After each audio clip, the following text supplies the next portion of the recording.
வணக்கம். இப்பொழுது நாங்கள் இன்னும் ஜனாதிபதி தேர்தல் இடம்பெறுவதற்கு இன்னும் ஒரு சில தினங்கள் இருக்கின்றது. எதிர்வருகின்ற 18ஆம் தேதி நள்ளிரவு 12 மணியுடன் இந்த பிரச்சார பணிகள் முற்றுகைக்கு வர இருக்கின்றது.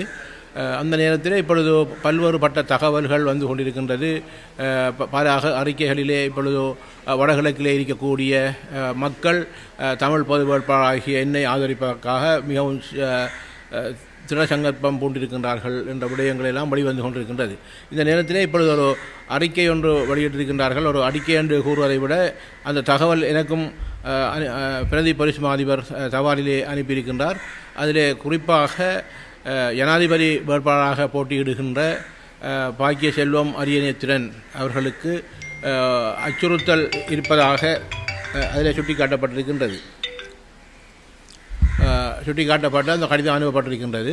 ஆகவே இதில் நாங்கள் பார்க்கக்கூடிய விடயம் என்னவென்றால், இந்த 39 ஜனாதிபதி வேட்பாளர்களையும் விட எனக்கு ஏன் இந்த அச்சுறுத்தல்கள் வர வேண்டும் என்று நானே அவர் சிந்திக்கின்ற விடயமாக இருக்கின்றது. அதில் அவர்கள் குறிப்பிட்ட விடயம் என்னவென்றால், இலங்கை தமிழரசு கட்சியிலே இருக்கக்கூடிய கௌரவ பாராளுமன்ற உறுப்பினராக இருக்கக்கூடிய சுமந்திரன் அவர்களின் பெயரையும் சாணக்கியன் அவர்களின் பெயரையும் இருவரின் பெயரையும் குறிப்பிட்டு அவர்கள் அதிருப்தியாக இருப்பதன் காரணமாக என்னை அவதானமாக இருக்க வேண்டும் என்ற ஒரு பாணியிலே அந்த கடிதம் அனுப்பப்பட்டிருக்கின்றது. உண்மையிலே என்னை பொறுத்தமட்டில் ஒரு ஜனநாயகமான ஒரு அரசியல் ரீதியாக ஒரு வேட்பாளராக போட்டியிடுகின்ற போது இவ்வாறான அச்சுறுத்தல் அவர்களால் விளக்கப்பட்டிருக்கும் என்று நான் நினைக்கவில்லை. ஆனால் அவர்களின் பெயரை இதிலே குறிப்பிட்டு அந்த கடிதத்திலே பிரதி பொலிஸ் அதிபர் குறிப்பிட்டதன் காரணமாக அதை நான் அந்த இருவரின் பெயரை நான் குறிப்பிடுகின்றேன். அந்த கடிதத்திலே அவர் அவ்வாறு தான் குறிப்பிட்டிருக்கின்றார்கள். ஆகவே என்னை பொறுத்த மட்டில் எனது பாதுகாப்பு என்பது மக்கள் தான் எனது பாதுகாப்பு. மக்களுக்காகத்தான் நான் தேர்தலிலே இந்த வேட்பாளராக நிறுத்தப்பட்டிருக்கின்றேன். ஆகவே நான் அவதானமாக இருக்கப்பட வேண்டும் என்று அவர்கள் கூறியிருக்கின்றார்கள். உண்மையில் அவதானமாகத்தான் நாங்கள் அதை செயற்பட்டு கொண்டிருக்கின்றோம். ஆகவே இந்த மக்கள் ஒன்றை உணர வேண்டும். இந்த தேர்தலிலே என்றுமில்லாத விதமாக இந்த தமிழ் பொது வேட்பாளர்கள் என்ற விடயம் வேட்பாளராக நிறுத்தப்பட்டதற்கு பிற்பாடு பல்வேறு சேறு பூசுகின்ற நடவடிக்கைகள், அவமதிக்கின்ற நடவடிக்கைகள், சமூக ஊடகங்களிலே மிகவும் மோசமாக எனது பெயரை சித்தரிக்கின்ற விடயங்கள் என்று பல்வேறு விடயங்கள் தொடர்ச்சியாக வந்து கொண்டிருக்கின்றது. குறிப்பாக பிரச்சார பணிகளிலே ஈடுபடுகின்ற போது எனது சுவரொட்டிகளின் மேல் சயித் பிரேமதாசவின் சுவரொட்டிகளை ஒட்டுகின்றவர்களும் ரணில் விக்ரமசிங்காவின் சுவரொட்டிகளை எமது தமிழர்களே எனக்கு எதிராக சுவரொட்டி ஒட்டுகின்ற ஒரு நிலைமையை நாங்கள் காணக்கூடியதாக இருக்கின்றது. அந்த நிலைமையில் தான் இப்பொழுது பொலிஸ் அதிபரின் அந்த புலனாய்வு தகவலின்படி கூட எனக்கு தமிழ் மக்களால், அதாவது தமிழ் கட்சிகளால் அச்சுறுத்தல் என்கின்ற விடயத்தை அவர்கள் குறிப்பிட்டு கடிதத்திலே எழுதியிருக்கின்றார்கள். ஆக இந்த விடயங்களை மக்கள் புரிந்து கொள்ள வேண்டும். ஏன் இவ்வாறு எனக்கு அச்சுறுத்தல் வருகின்றது என்றால், தமிழ் மக்கள் எல்லோரும் ஒற்றுமையாக இருக்கின்றார்கள். எதிர்வரும் தேர்தலிலே நிச்சயமாக பொது வேட்பாளராகிய எனக்கு அமோக ஆதரவு தரப்பட இருக்கின்றது. அந்த நிலையில் அதை எவ்வாறாவது குழப்புவதற்கு அல்லது எனது செல்வாக்கை மறைப்பதற்கு, செல்வாக்கை குறைப்பதற்காக இன்னும் பல நடவடிக்கைகள் வர இருக்கின்றது என்பதை நீங்கள் புரிந்து கொள்ள வேண்டும். இன்னும் இருக்கின்ற இந்த இறுதி சில தினங்களிலே பல்வேறுபட்ட தகவல்களும் வரலாம். அதில் உண்மையும் இருக்கலாம், வதந்திகளாகவும் இருக்கலாம். ஆனால் இவ்வாறு வருகின்ற போது மக்கள் மிகவும் அவதானமாக இருக்க வேண்டும். இவ்வாறான நிலைமைகள் ஏற்பட்டிருக்கின்றது என்றால் தமிழ் மக்கள் எல்லோரும் ஒருமித்து நிற்கின்றார்கள். ஒருமித்து இந்த தேர்தலில் ஒரு முடிவை காட்டப் போகின்றார்கள். சங்க சின்னத்திற்கு எல்லோரும் இணைந்து வாக்களிக்கப் போகின்றார்கள் என்ற அந்த விடயம் இதிலே நாங்கள் தெளிவாக காட்ட வேண்டியிருக்கின்றது. ஆகவே மக்களாகிய நீங்கள் ஒன்றை புரிந்து கொள்ள வேண்டும். சில வேளை இன்னும் 2-3 தினங்களில் இருக்கின்ற போது நான் விலகிவிட்டேன் அல்லது எனக்கு பதிலாக வேறொருவரை ஆதரிப்பதற்கு அவர் ஒப்புக்கொண்டு விட்டார் என்று கூட தகவல்கள் வரலாம். ஆகவே இந்த விடயங்களை எல்லாம் நீங்கள் நம்ப வேண்டிய அவசியம் இல்லை. அதேபோல துண்டு பிரசுரங்கள் கூட இறுதி நாளிலே போடக்கூடிய வாய்ப்புகளும் இருக்கின்றது.